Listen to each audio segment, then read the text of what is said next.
Hey, good morning, and welcome to the Daily Deer, a daily episodic about all things deer hunting, deer facts, deer tactics, hunting tactics, philosophical deer stuff. This is the Daily Deer. Let's get in the deer woods.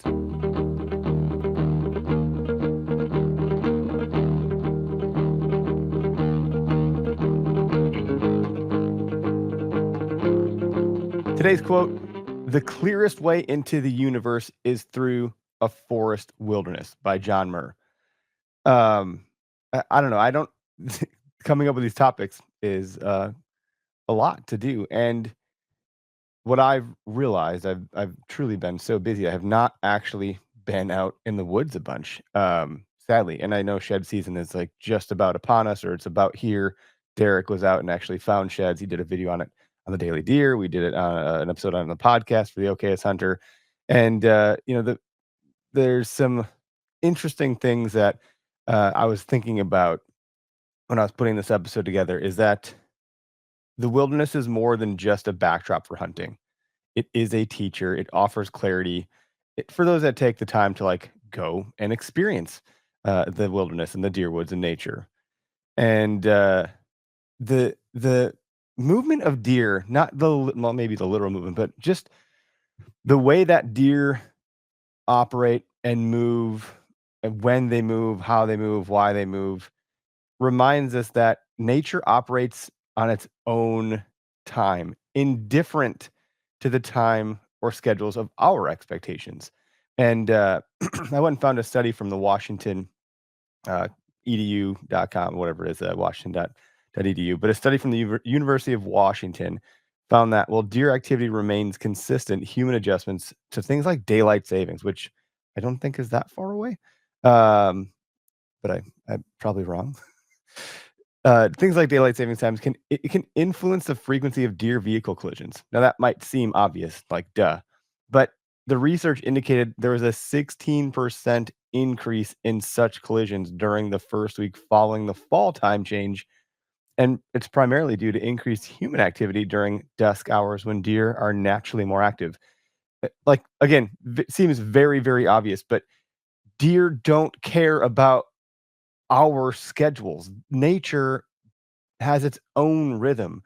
They have their own routines and patterns, and when you insert yourself into that rhythm, I think hunting offers a way for us to do it far different than if you're just on a hike, which is interesting because this quote comes from John Muir, and I would think, hiking and biking and stuff like that, but to that end, it's not hunting season per se. There's probably something in season. Maybe you can go trapping and you go ice fishing and things of that nature. But just sitting still in nature is really important.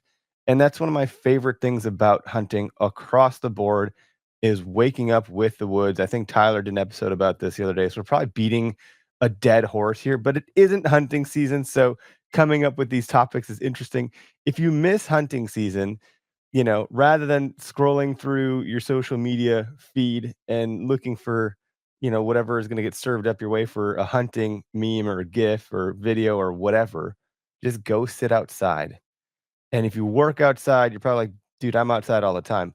Go sit in the woods on your way home. If it's still light out, try to like absorb a sunset or find time this weekend to go sit in while the sun comes up.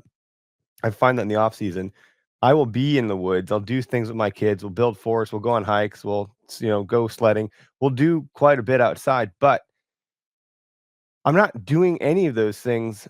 I'm no longer, unless I'm ice fishing, maybe, which hasn't happened in a while. I'm not waking up with the woods like I do when I'm hunting. I'm not watching the sun go down and sitting there for last light, waiting for the elusive shooter buck to come out at the last possible minute.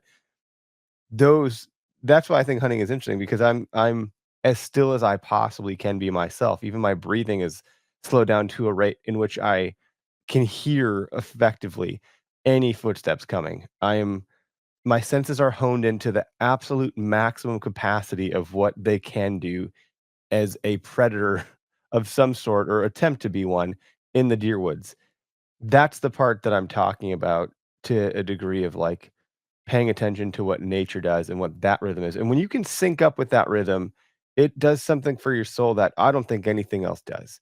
So if you're missing deer hunting, my tip to myself and to anybody listening is to, you know, not just go for a walk in the woods and listen to the birds and stuff. Like, do that. That's fine.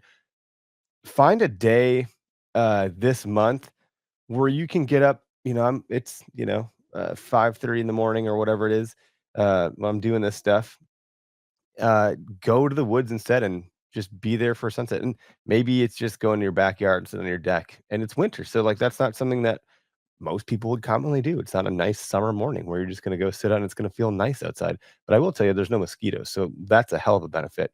But the takeaway: the stillness of the woods of February, the forest speaks in ways that are easy to miss during the chaos of hunting season, and that's kind of what I'm talking about. Like we're missing what we get during hunting season this time of year.